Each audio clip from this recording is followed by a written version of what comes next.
وداعيا إلى الله بإذنه وسراجا منيرا. أما بعد، فأعوذ بالله من الشيطان الرجيم. بسم الله الرحمن الرحيم. ومن أحسن قولا ممن دعا إلى الله وعمل صالحا وقال إنني من المسلمين.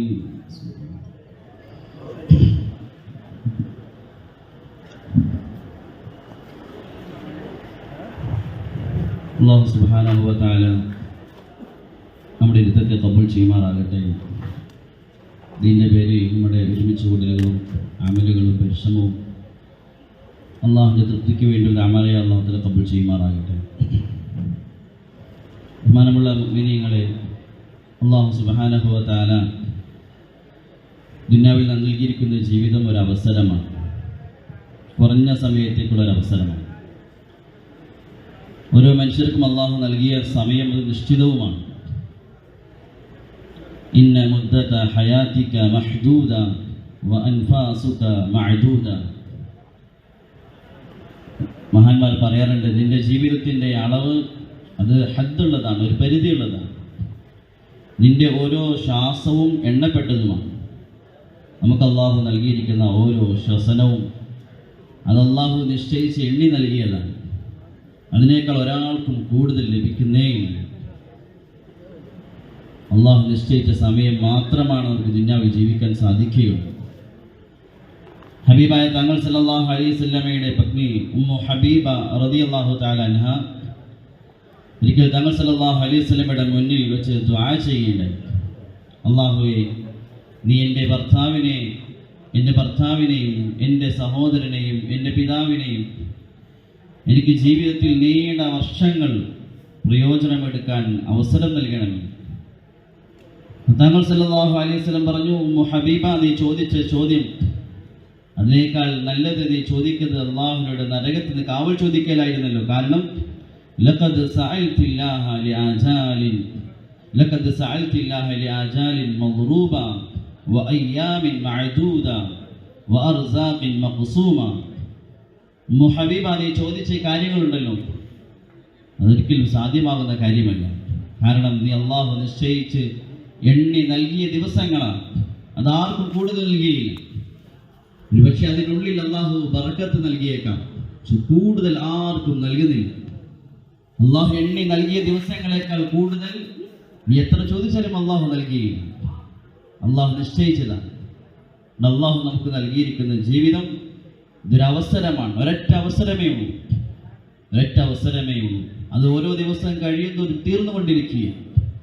അബൂ ദർദാ റളിയല്ലാഹു തആല പറയുമായിരുന്നു, മനുഷ്യരിൽ ബുദ്ധിയില്ലാത്ത മനുഷ്യൻ എന്ന് പറഞ്ഞാൽ അവന് ദുനിയാവിൻ്റെ എന്തെങ്കിലും സുഖങ്ങളും സന്തോഷങ്ങളും രസങ്ങളും കിട്ടുമ്പോൾ അതിൻ്റെ പേരിൽ സന്തോഷിക്കുന്നു.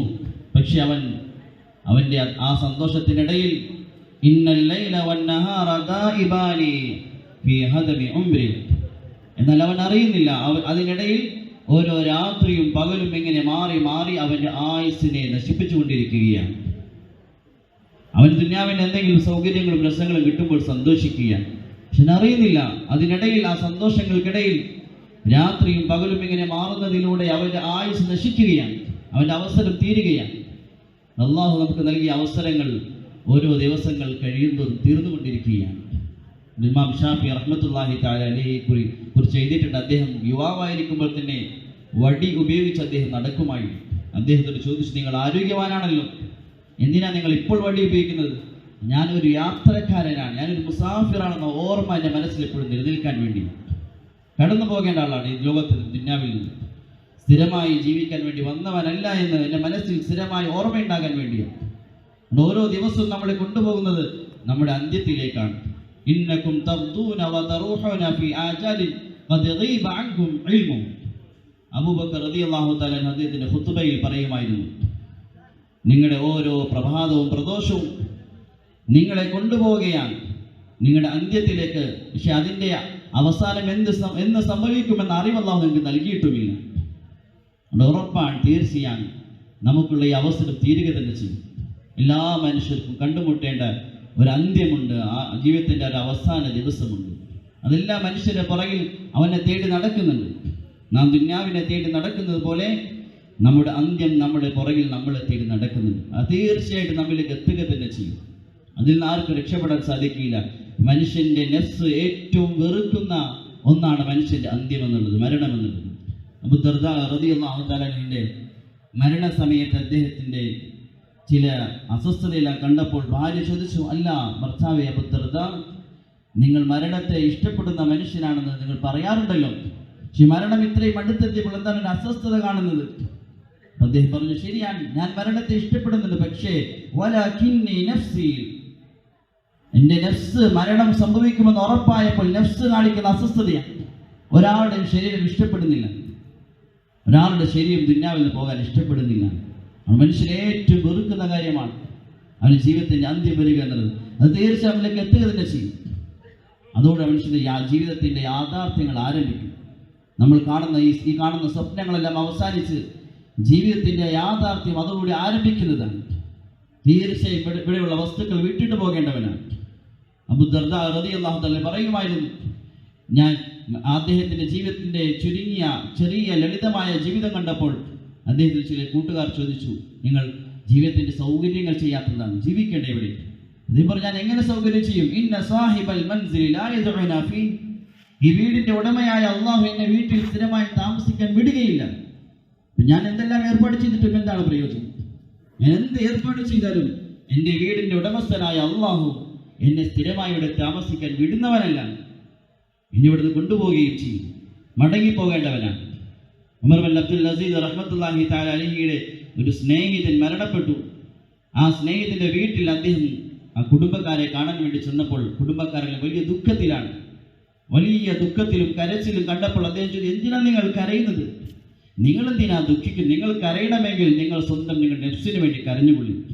മരിച്ചുപോയ നിങ്ങളുടെ സഹോദരന് വേണ്ടി നിങ്ങൾ എന്തിനാ കരയുന്നത്? കാരണം ഇന്നകും കുല്ലുകും തദഊന ഇലൈഹി കുല്ലുകും തസീറു ഇലൈഹി ഗദാ, അദ്ദേഹം എങ്ങോട്ടാണോ പോയത് അങ്ങോട്ട് തന്നെ നാളെ അല്ലെങ്കിൽ മറ്റന്നാൾ നിങ്ങൾ മടങ്ങിപ്പോകേണ്ടവരാണ്.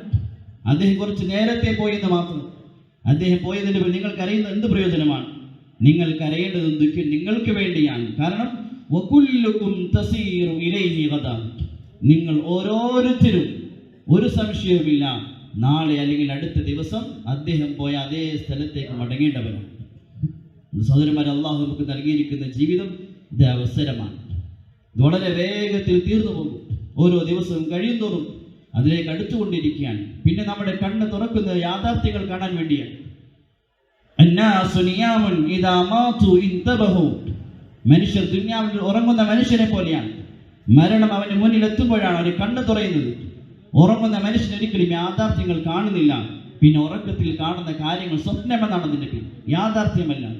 ഇതുപോലെ ജീവിച്ചിരിക്കുന്ന മനുഷ്യൻ ജീവിതത്തിൽ കാണുന്ന യാഥാർത്ഥ്യമല്ല, ചില സ്വപ്നങ്ങൾ മാത്രമാണ്. മരണസമയത്തെ കണ്ണു തുറയുകയുള്ളൂ. അന്ന് മനുഷ്യൻ മനസ്സിലാക്കും ഇനി കാണുന്ന വസ്തുക്കൾ ഈ മുന്നിലുള്ളത് യാഥാർത്ഥ്യമാണ്. അതുകൊണ്ട് മനുഷ്യന്റെ ജീവിതത്തിലെ പ്രശ്നങ്ങളിൽ വലിയ വലിയ പ്രശ്നങ്ങൾ മരണശേഷമാണ്. മനുഷ്യന്റെ ജീവിതത്തിന്റെ സന്തോഷങ്ങൾ വലിയ വലിയ സന്തോഷങ്ങൾ മരണശേഷമാണ്.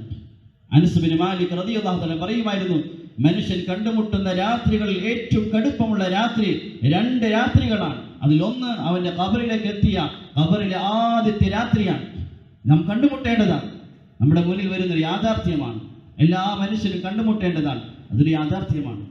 അലി റളിയല്ലാഹു തആല അൻഹു തന്റെ ശിഷ്യനുമായി ഖബർസ്ഥാനിലൂടെ കടന്നു പോകുമ്പോൾ ഖബറാളികളെ വിളിച്ചു, യാ അയ്യുഹൽ അംവാത്ത്, അല്ലയോ മരിച്ചു കിടക്കുന്ന മനുഷ്യരെ, നിങ്ങളുടെ അവസ്ഥ മൽ ഖബറു ഇൻദകും, എന്താണ് മരിച്ചു കിടക്കുന്ന മുസ്ലിമീങ്ങളുടെ നിങ്ങളുടെ ഖബറിലെ അവസ്ഥ എന്താണ്?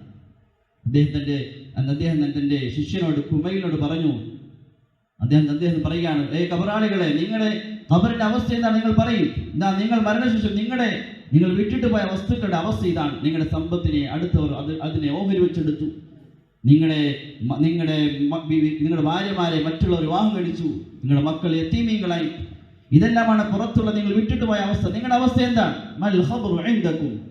എന്നിട്ട് അദ്ദേഹം പറഞ്ഞു, കുമൈൽ, അഥവാ അവർക്ക് സംസാരിക്കാൻ അവസരം കിട്ടിയാൽ അവർ പറയും, ഞങ്ങളുടെ അവസ്ഥ, ഞങ്ങളുടെ വിശേഷം ഞങ്ങൾക്കിന്ന് മനസ്സിലായി. ഖബറിലെത്തിയപ്പോൾ ഏറ്റവും ഉയർന്ന വസ്തു, ഞങ്ങൾ കൊണ്ടുവരേണ്ട വസ്തു തഖ്വയായിരുന്നു. എന്നാൽ ഖബറിൽ മനസ്സിലായി അൽ ഖബറു സുന്ദൂഖുൽ അമൽ വഇൻദൽ മൗതി യതീകൽ ഖബർ. അദ്ദേഹം പറഞ്ഞു ഖബർ എന്നത് അമലിന്റെ പെട്ടിയാണ്, അമലുകൾ സൂക്ഷിക്കുന്ന പെട്ടിയാണ്. പക്ഷെ അത് മനസ്സിലാകുന്നത് മനുഷ്യൻ മരിക്കുമ്പോഴാണ്. അൽ ഖബറു സുന്ദൂഖുൽ അമൽ വഇൻദൽ മൗതി യതീകൽ ഖബർ. മരണ സമയത്താണ് ഈ യാഥാർത്ഥ്യം മനുഷ്യൻ മനസ്സിലാവുകയുള്ളൂ. എൻ്റെ ഖബർ എൻ്റെ അമലിന്റെ പെട്ടിയായിരുന്നു, ഞാൻ അയച്ചത് മാത്രമേ അവിടെ കാണുന്നുള്ളത് മനസ്സിലാകുന്നത് മനുഷ്യന് മരണം സംഭവിക്കുമ്പോൾ മാത്രമാണ്. സഹോദരന്മാരെ, അള്ളാഹു നമുക്ക് നൽകിയിരിക്കുന്ന ജീവിതത്തിന്റെ ഓരോ സെക്കൻഡും വളരെ വിലപ്പെട്ടതാണ്. അത് തീർച്ചയായും നമ്മൾ തീർന്നു പോയിക്കൊണ്ടിരിക്കുകയാണ്. നമ്മൾ ഇഷ്ടപ്പെട്ടാലും ഇഷ്ടപ്പെട്ടില്ലെങ്കിലും, നാം സന്തോഷിച്ചാലും ദുഃഖിച്ചാലും, ഏതവസ്ഥയിലാണെങ്കിലും ഒരു വാഹനം അതിൽ യാത്രക്കാർ ചിരിച്ചാലും അവർ കരഞ്ഞാലും ആ വാഹനം അതിന്റെ ലക്ഷ്യത്തിലേക്ക് എത്തുന്നത് പോലെ നമ്മളെയും കൊണ്ട് ദിവസങ്ങൾ രാത്രിയും പകലും മാറി മാറി നമ്മൾ യഥാർത്ഥമായ ആഖിറത്തിലേക്ക് കൊണ്ടുപോവുകയാണ്. അള്ളാഹു നമുക്ക് ദുനിയാവിൽ നൽകിയിരിക്കുന്ന ജീവിതം ഇതൊരു അവസരമാണ്, ഉത്തരവാദിത്വം പൂർത്തീകരിക്കാനുള്ളതാണ്. ഇവിടുത്തെ ജീവിതത്തിന്റെ ലക്ഷ്യം ഉത്തരവാദിത്തങ്ങൾ പൂർത്തീകരിക്കലാണ്. ആഗ്രഹങ്ങൾ, സ്വപ്നങ്ങൾ പൂർത്തീകരിക്കാൻ ഒരാൾക്കും സാധിക്കുന്നില്ല. അതുകൊണ്ട് മുൻഗാമികൾ അവരുടെ ജീവിതത്തിൽ അവരുടെ മുന്നിൽ ആഖിറത്തെ കണ്ടുകൊണ്ട് അവർ ജീവിച്ചു. അവർ രാത്രിയും പകലും അവരുടെ മുന്നിൽ ആഖിറമുണ്ടായിരുന്നു.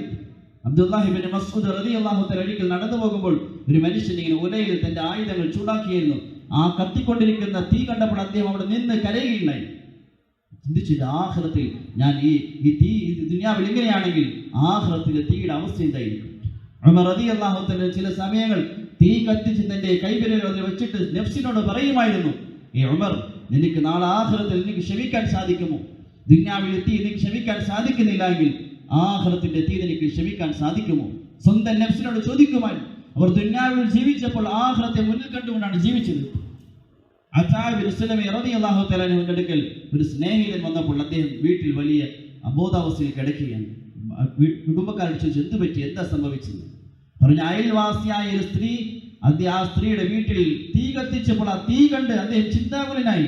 തന്റെ ആഖിറത്തെ കുറിച്ച് അത് അദ്ദേഹത്തെ അവസ്ഥയിലാക്കിയത്. ശരീക്ക് ബിൻ അബ്ദുല്ലാ റളിയല്ലാഹു തആലയെ കുറിച്ച് പ്രസിദ്ധമാണ്. അദ്ദേഹം ഒരു വിധികർത്താവായിരുന്നു. അദ്ദേഹം വിധിക്കുന്നതിന് മുമ്പ് തന്നെ തന്റെ പോക്കറ്റിൽ നിന്ന് കടലാസിന്റെ കഷ്ണമെടുത്ത് അതിങ്ങനെ വായിക്കും, എന്നിട്ട് തിരിച്ചു വെക്കും, എന്നിട്ട് അദ്ദേഹം വിധി കൽപ്പിക്കുമായിരുന്നു. ശീലമായിരുന്നു അദ്ദേഹത്തിന്. അപ്പൊ അദ്ദേഹത്തോട് ചില സ്നേഹിതന്മാർ നിർബന്ധിച്ചു ചോദിച്ചു, നിങ്ങൾ എന്താണ് എപ്പോൾ നോക്കുന്നത്? അപ്പൊ അതിൽ എഴുതിയിരിക്കുന്നത് കാണിച്ചു,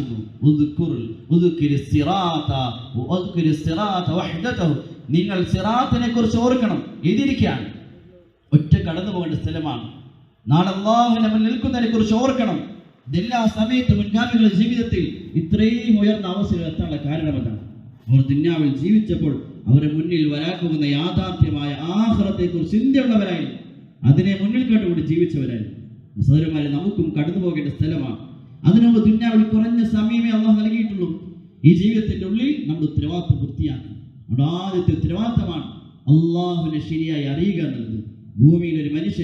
ഭൂമിയിൽ ജീവിച്ച മനുഷ്യൻ ഏറ്റവും വലിയ ബുദ്ധിമാൻ എന്ന് പറഞ്ഞാൽ അവനെ സൃഷ്ടിച്ച ഉടമസ്ഥനായ അള്ളാഹുവിനെ ശരിയായി അറിഞ്ഞവനാണ്, അള്ളാഹുവിനെ മനസ്സിലാക്കിയവനാണ്. ഭൂമിയിൽ ജീവിച്ച മനുഷ്യൻ ഏറ്റവും വലിയ വിഡ്ഢി എന്നാൽ അള്ളാഹുവിനെ അറിയാതെ മരിച്ചു പോയവനാണ്. ദുനിയാവിലെ ഏറ്റവും വലിയ പാപം അൽ ജഹ്ലു ബില്ലാഹ്, അള്ളാഹുവിനെ കുറിച്ചുള്ള ജഹലാണ്, അള്ളാഹുവിനെ കുറിച്ചുള്ള അജ്ഞതയാണ്. അള്ളാഹു അയച്ചതിന്റെ ലക്ഷ്യം അതാണ്. ഒരടിമ ശരിയായി അള്ളാഹുവിനെ അറിയുക എന്നുള്ളതാണ്. അതിനുവേണ്ടി അള്ളാഹു ദുനിയാവിൽ അയച്ചു.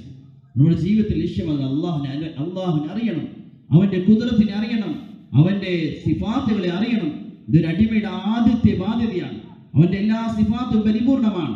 അവന്റെ അറിവിന് ഒരു ഹദ്ദിൽ ഒരു പരിധിയില്ല, അവന്റെ കാഴ്ചക്ക് ഒരു പരിധിയില്ല, അവന്റെ കേൾവിക്ക് ഒരു പരിധിയില്ല, അവന്റെ അധികാരത്തിന് ഒരു പരിധിയില്ല. എല്ലാ വസ്തുക്കളും അവന്റെ അധികാരമുണ്ട്. എല്ലാ വസ്തുക്കളും അള്ളാഹുവിന്റെ അറിവുണ്ട്. എല്ലാ വസ്തുക്കളും അള്ളാഹുവിന്റെ